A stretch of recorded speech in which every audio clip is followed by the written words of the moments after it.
Well, there's some solemn faces in this room, and of course there is. I just ask you to mute even any microphones, gents.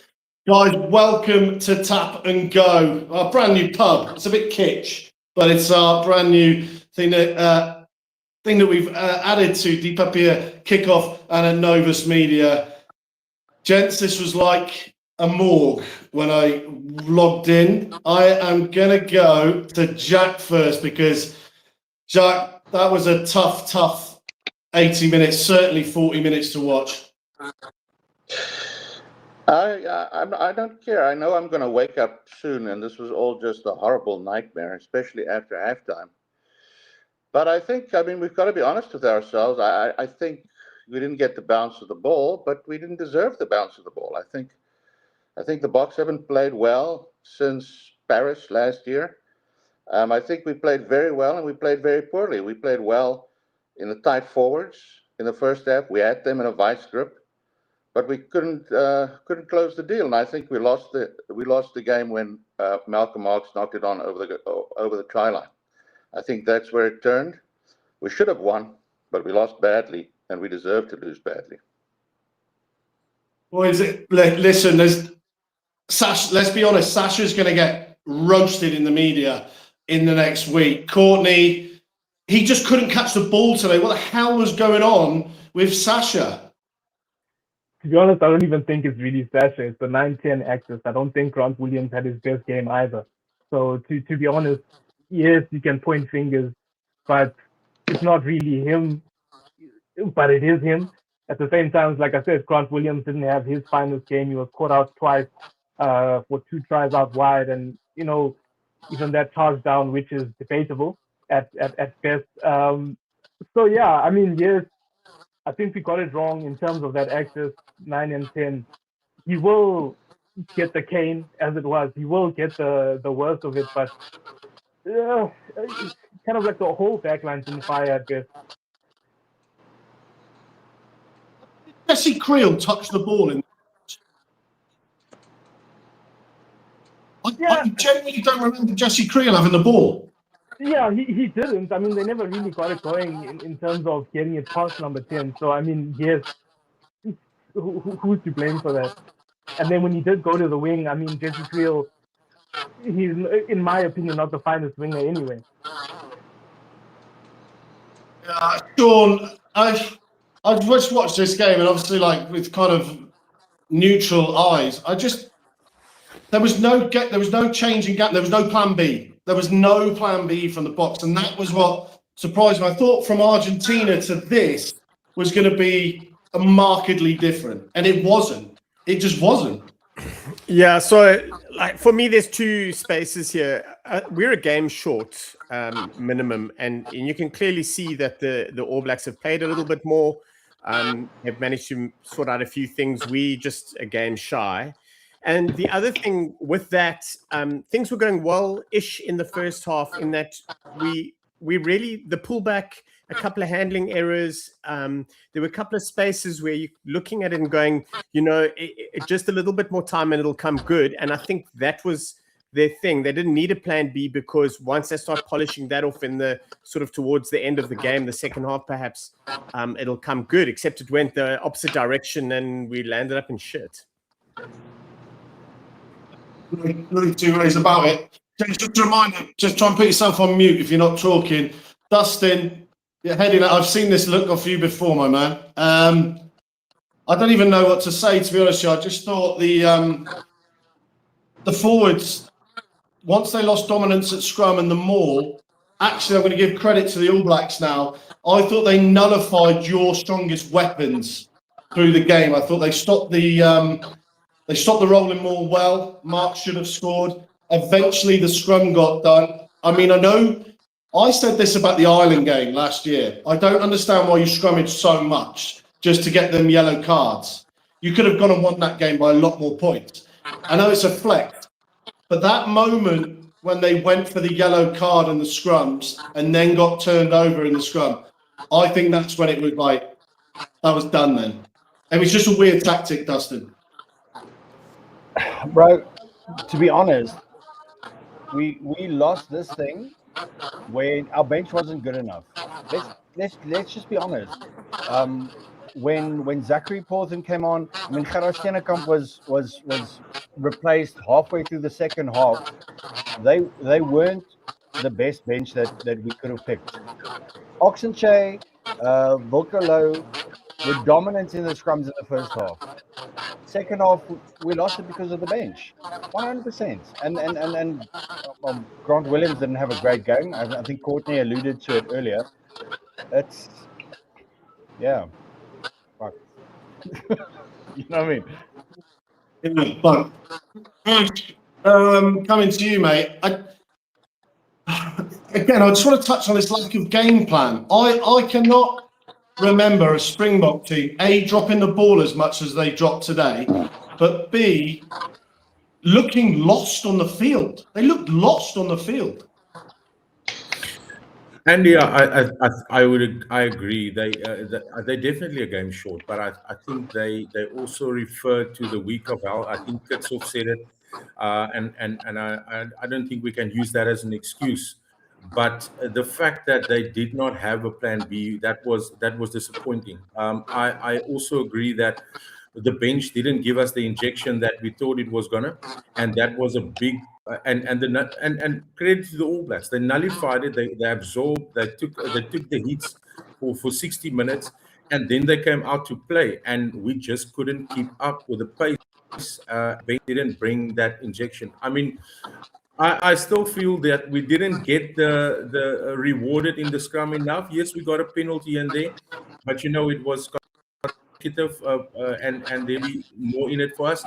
But we had to go back and say, listen, here, we're the world champs. If this doesn't work, we need plan B, and we need to come back with something better. But there was a couple of players in key positions that was just heavy undercooked, and I agree. 9-10, I don't think they were on par. And when it breaks down there, it's gonna be tough for the wings outside to get some space, and it's got a ripple effect. Just on that, May Ash. I say something about? Oh, sorry, go ahead. What I want to say, 9-10, we're talking about 9-10, right? I think Sasha had a decent game.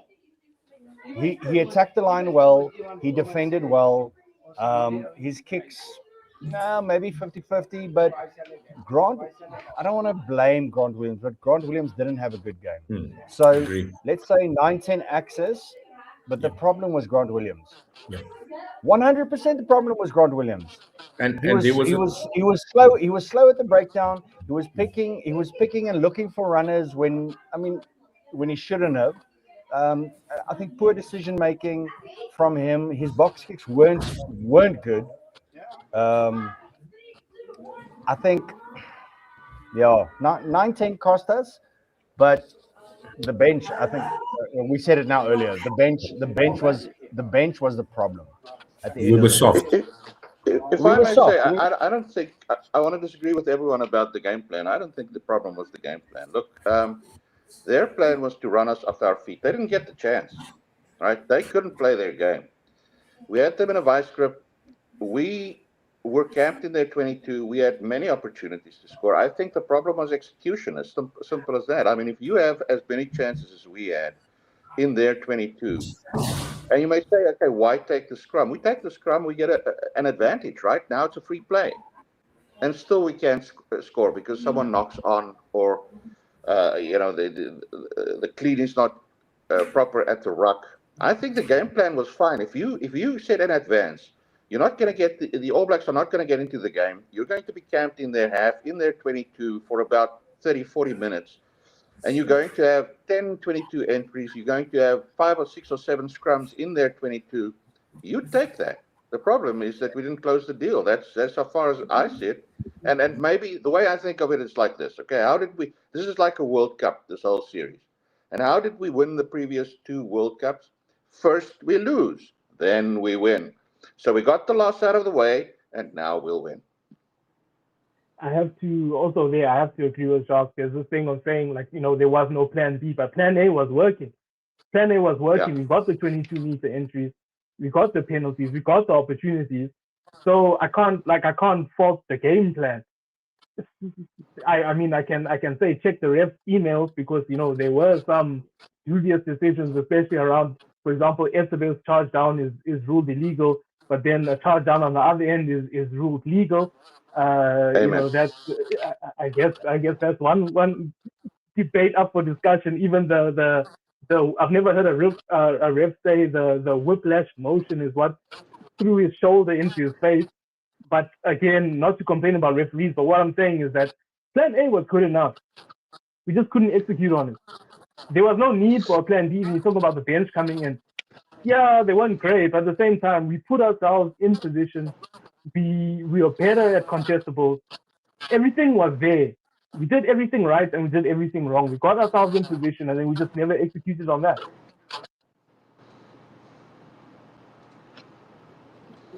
Comments coming in on social.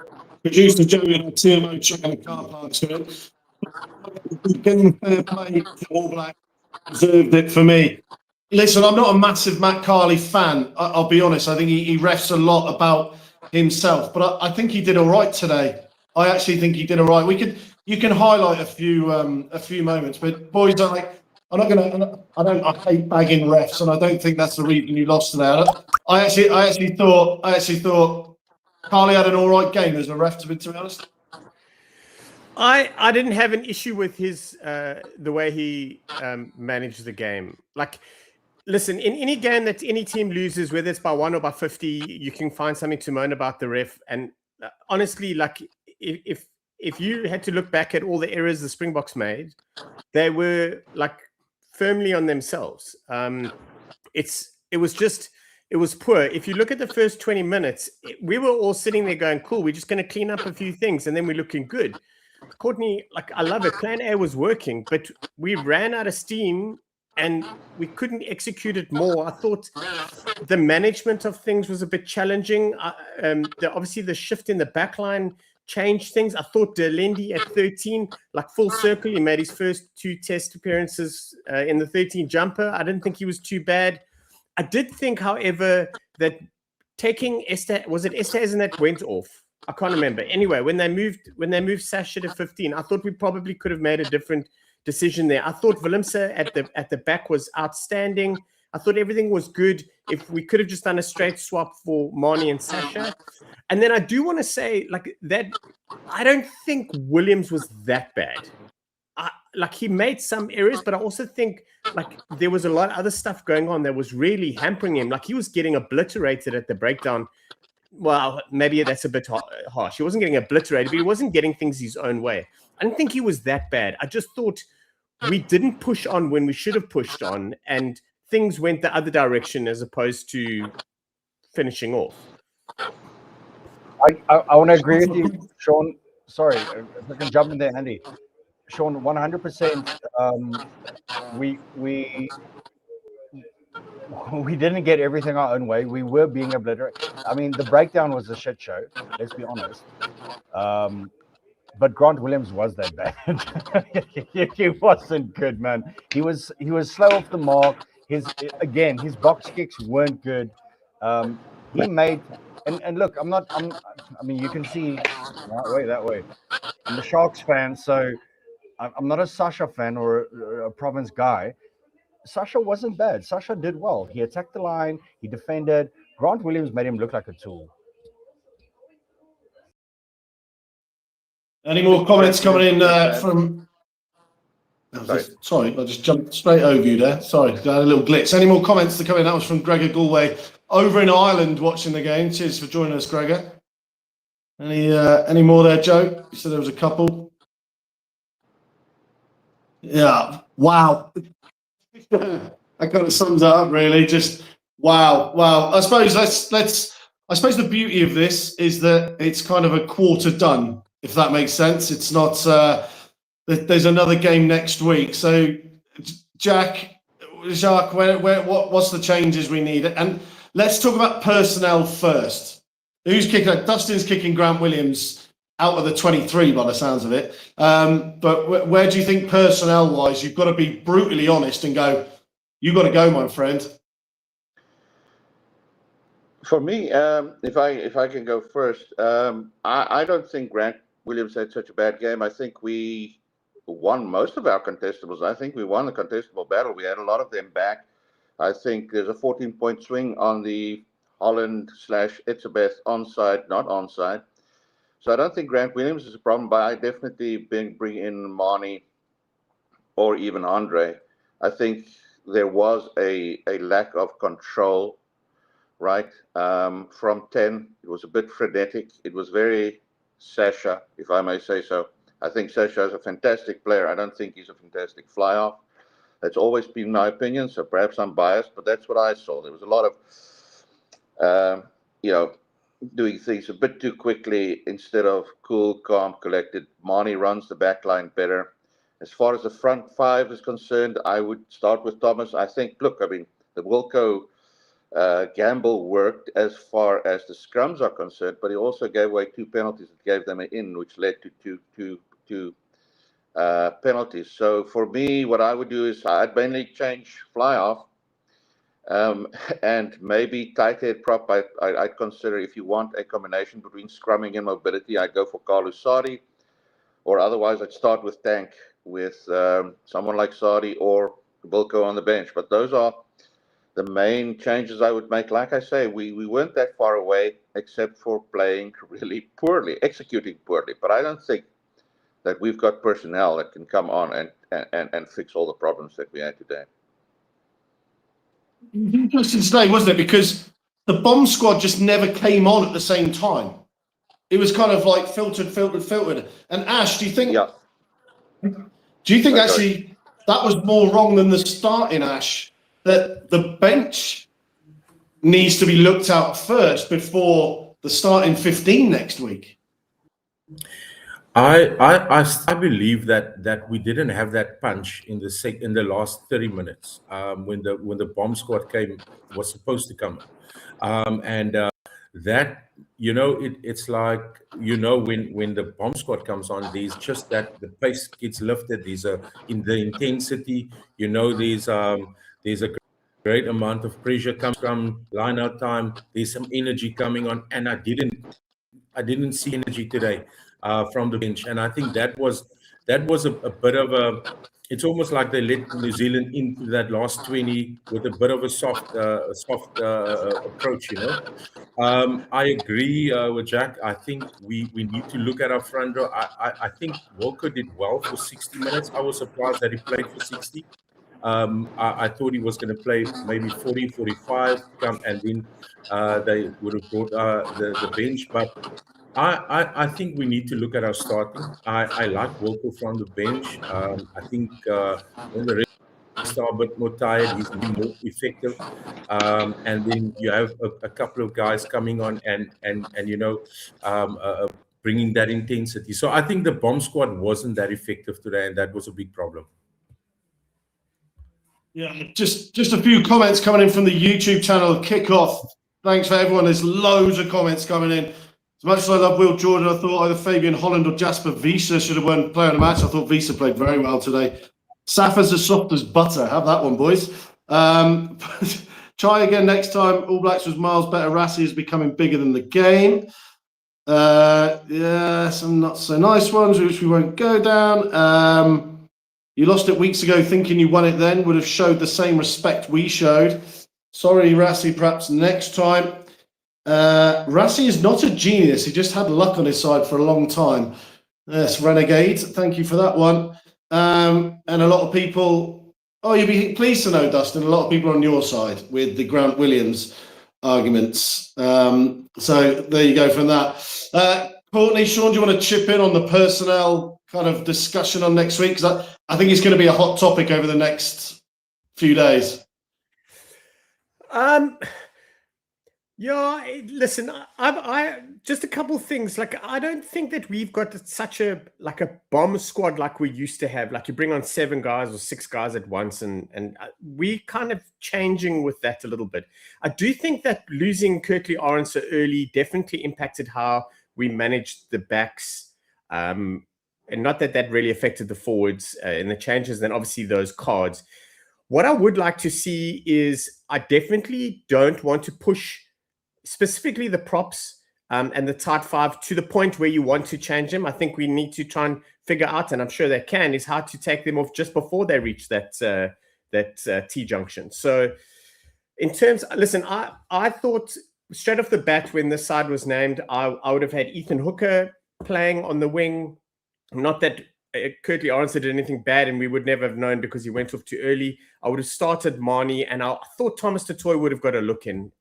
Whether on the bench or starting, I'm not sure. So the one thing, though, that was evident to me is Zachary Paulson. My question is why? Why was he kept off for so long? So is that a case of, listen, maybe we don't want to throw him into this just yet. We need to get a bit of ascendancy and he will do better because he's slightly inexperienced. If that is the case, then I will question a few of the things, especially in a game of this magnitude. Perhaps, that needs to be looked at as opposed to, as depending on how you want to change whoever, wherever, however. I don't think it matters too much. I do think the Porthen one looked like he was held back for me. Now, I could be wrong there, but I like him and I rate him and I think he's very mobile, but this game almost didn't suit him towards the end where they needed a Wilco or perhaps a Thomas du Toit where, I don't know, yeah.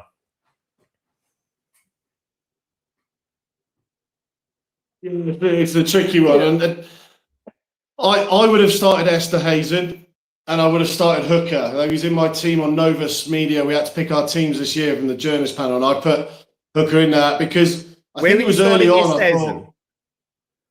Hey? Where were you starting Esterhuizen? And I would have picked him ahead of Dielende. Are you just on because drugs? I'm that big a fan of Esterhuizen. Well, who played better today? Did you watch the game? But yes, Dielende was moved to 13. Dielende was moved out of position. Listen, guys, it was a fuck up. When it was a fuck up. When Creel didn't touch the ball. Not understand when Kirky went off and he had to move JC to wing, and everything like had to shift like that, it became a fuck up. It's just at the end of the day, JC is a great player. He is a great player.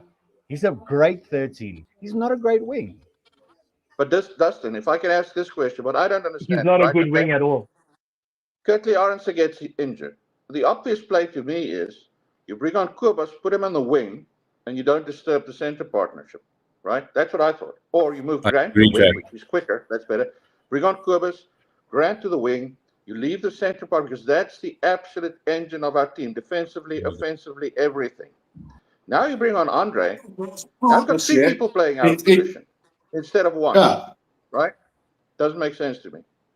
But I don't think Dielende will do the damage to Geordie Barrett that Andre Esterhuizen could do to Geordie Barrett. That's my point. I'm not standing there saying he's a shit rugby player. What I'm saying is I would have started Esterhuizen just to cause havoc at the beginning. That's exactly what I would have done. But that's from a neutral's point of view, boys. I'm allowed an opinion. Opinions are like assholes. Everyone's got one. Your opinion is very good for the following reason. The two biggest victories we've ever had over New Zealand, Andre Esterhuizen and Caden Moody played in the centres against Geordie Barrett, right, in Twickenham and Wellington. Are you out? egregious opinion, especially on his 100th match. On his 100th match, you have that opinion. I think it's very egregious, and I think. What about the World Cup one? I mean, it may not have been big in points, but I can tell you the centre pairing for that one if you want. I mean, we've got a couple of big wins with them. What have we done for this game? I'm not like, Jesus, I'm just playing. Anyway, so Esterhuizen to start next week, yeah, Sean? Right. No, personnel, in terms of personnel, what I wanted to say was, I think Ox, they let him off early, which I understand that, he did come in with injury doubts. But when he's eating like that in the front row, it almost seems like it's pre-planned to say, okay, at 45 minutes, we're going to bring on Spinnacamp or whatever. But if you can see that Ox is still eating, if you can see that he's come back from the injury and he's holding up, then keep him on. And then conversely, they let Vocolo on too long. That's a problem. I thought in terms of selection, I think they got everything right. Yes, I'm not happy about the changes and the times that the changes had. Selection, the only thing I'll say is get Thatcher out of there.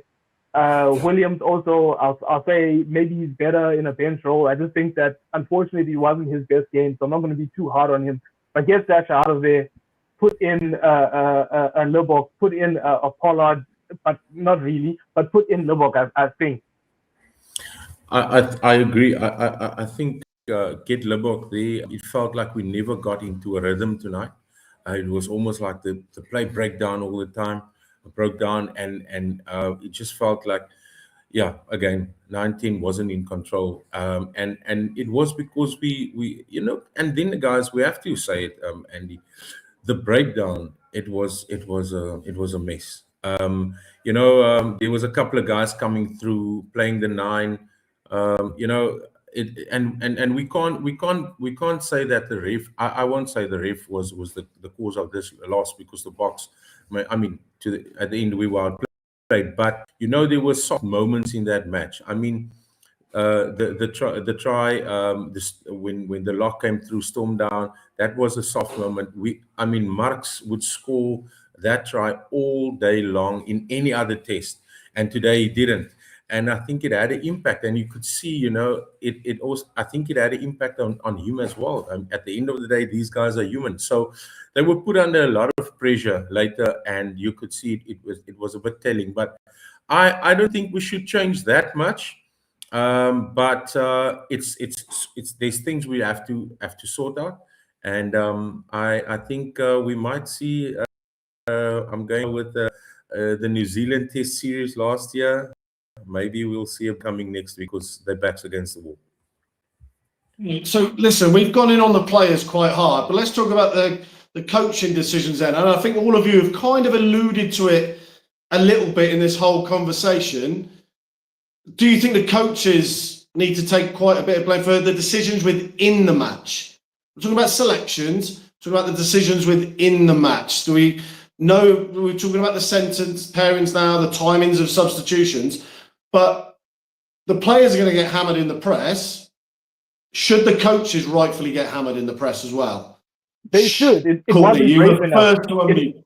It wasn't brave enough. They didn't go for it.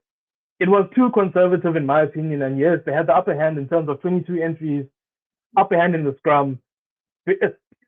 Possession was kind of 50-50, but territory, we did way better in that. But it wasn't daring enough. It wasn't bold enough.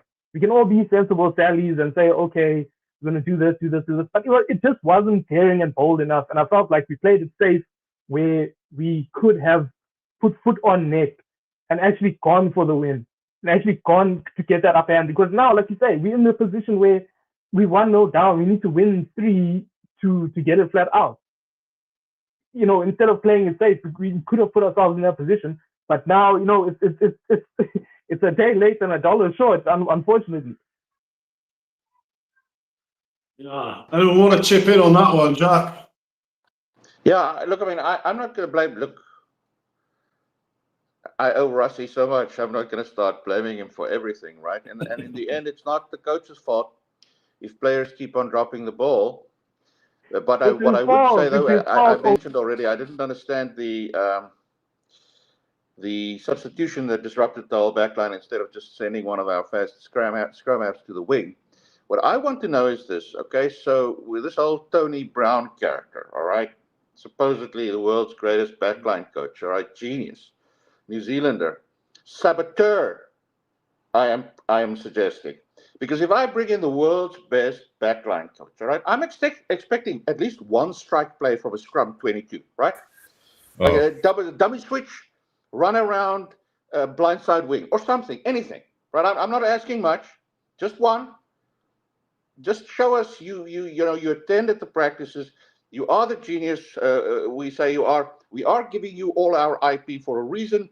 We get something up front. All right, that's all I'm asking for. I'm only. It was Grant Williams' fault. It was Grant Williams' fault, wasn't it, Dustin? Obviously, because he couldn't get the ball out quick. Was it? Right, no, boys, we'll wrap this up fairly soon. Sorry, if I can jump in there just 3 minutes. John is 100% correct. He's 100% correct.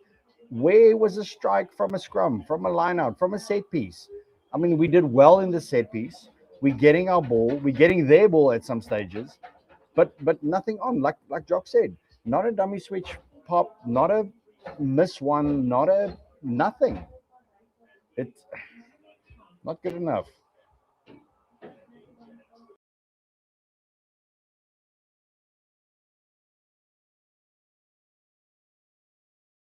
You're on mute, Andy. Yeah, I did well. That's £5 fine for anyone watching in our company.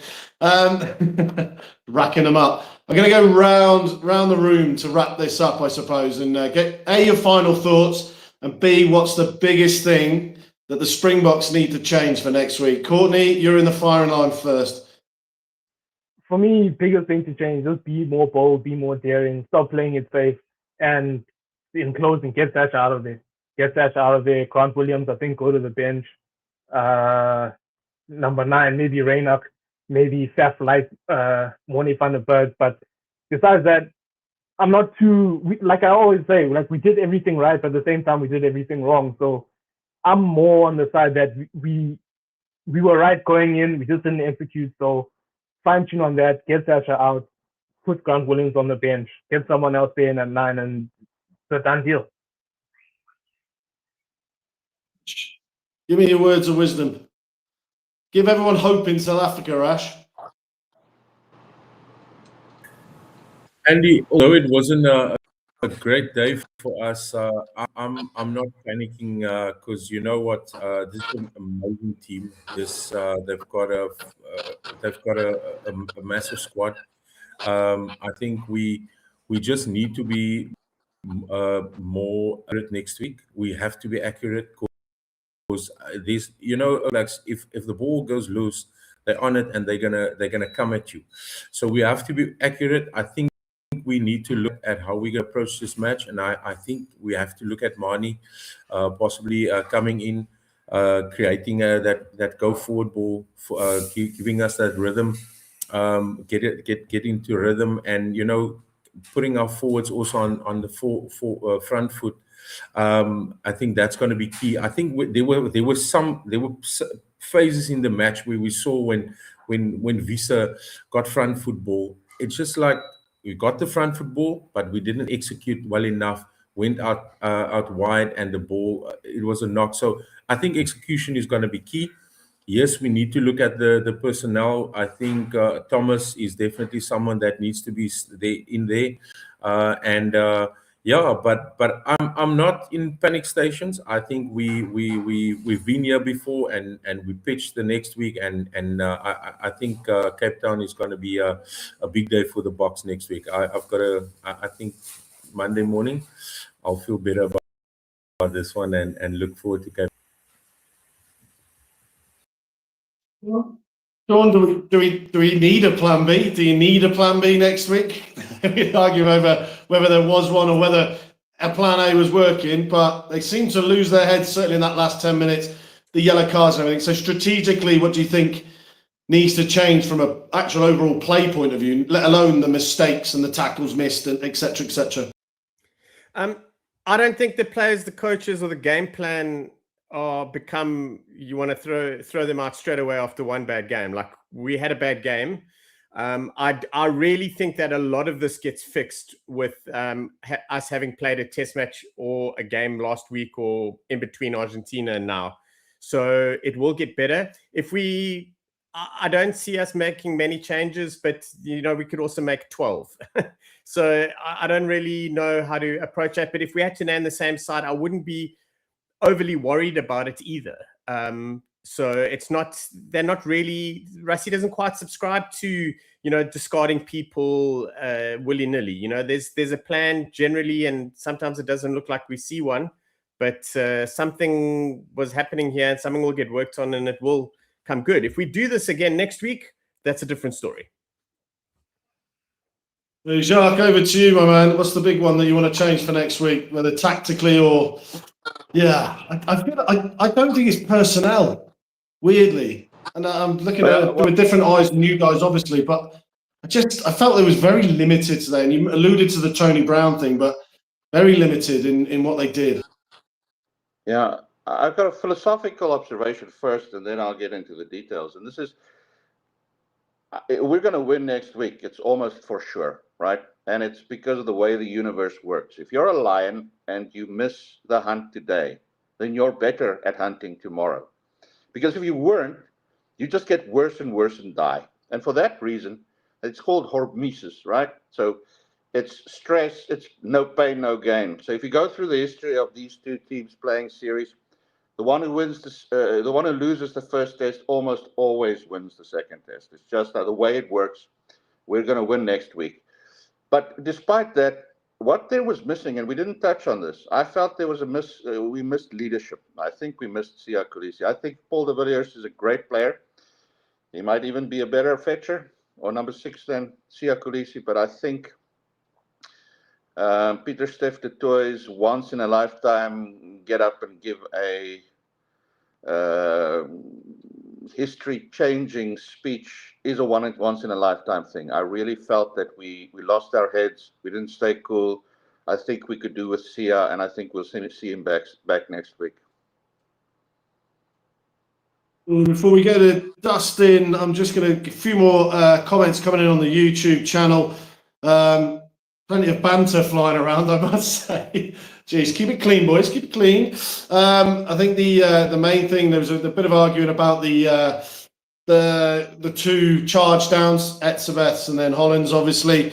Yeah, I see the optics on the Holland one, but if you look closely, Cody Taylor's kind of detached from the ruck, and I think that's why it looked like he was part of the ruck, but I'll need to look back on it. But yeah, lots of banter flying. A lot of people saying South Africa are panicking and they don't have anything in them for next week. Dustin, tell these people on Kickoff YouTube channel that they are horribly wrong, in your opinion.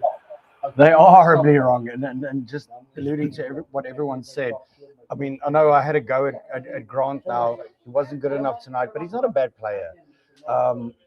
Personnel, maybe the bench let us down a little bit. Sure, I'd like to see a Carlos Sadi, a Thomas Atoy get into the mix, but it's execution. Like Jock said, it's literally execution. If we can fix 2-3 things, then we're fine.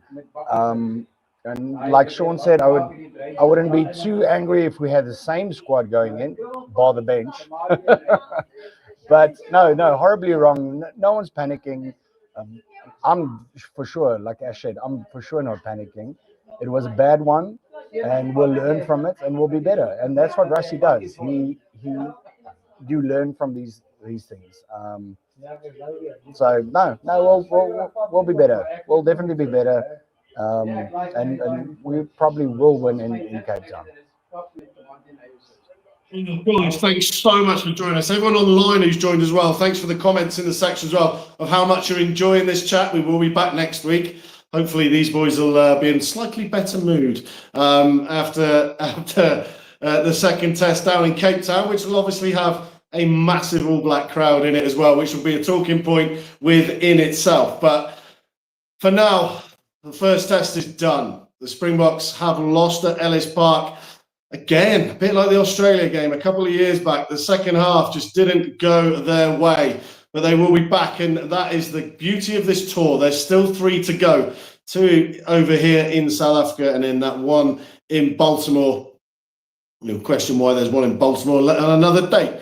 But from all of us at the Tap and Go, Dustin, we're going to have to rename the pub you're in as the Tap and Go, because or we're going to have to build one. We need some budget to build one so that we can all meet there. But from everyone at Kickoff and Nova Media, have a wonderful evening. There's still another game next week. It'll be all right. The sun will rise tomorrow. Lots of work for the Springboks to do. New Zealand will enjoy their evening. And from me, Andy Daniel, have a lovely evening. Stay safe, and we'll see you soon.